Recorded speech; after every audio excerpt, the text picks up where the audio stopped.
শুক্রবারের বিশেষ আমল কি? এত বেশি ফজিলতপূর্ণ আমল আমলের জগতে আর নাই, করোনা দিছে আরেকটা পাওয়া যায় না। সেটা কি?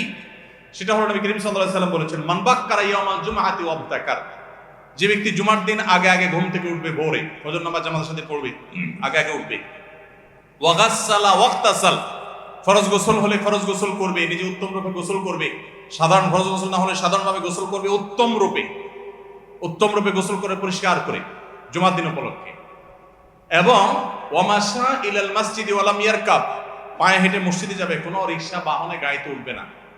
যদি গাড়ি দিয়ে যাওয়ার মতো দূরের পথ তাহলে গাড়ি পার্কিং করে বাকিটুকু পায়ে হেঁটে আসবে। এবং 4 নম্বর কাজ, ওয়াদানা মিনাল ইমামি ওয়ালাম ইয়ালগু, ইমামের খুব কাছাকাছি গিয়ে বসবে, অহেতুক কোনো কথা কোনো কাজ করবে না, চুপচাপ থাকবে, খুতবা শ্রবণ করবে।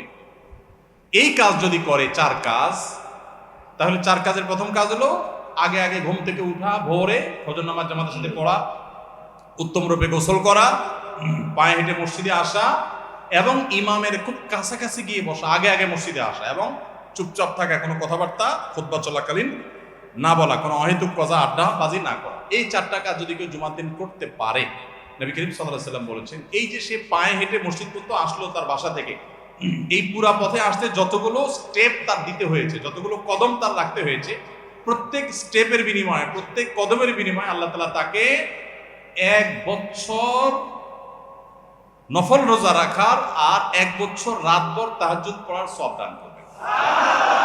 তাহলে যদি কারো বাসা থেকে মসজিদে আসতে 100টা স্টেপ দেওয়া লাগে, সে 100 বছর নফল নামাজ এবং নফল রোজা রাখার সওয়াব পাবে।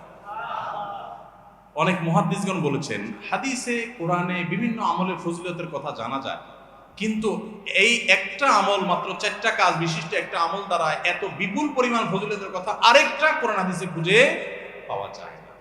এই জন্য জুমার দিন আমলটা করবো তো ইনশাআল্লাহ।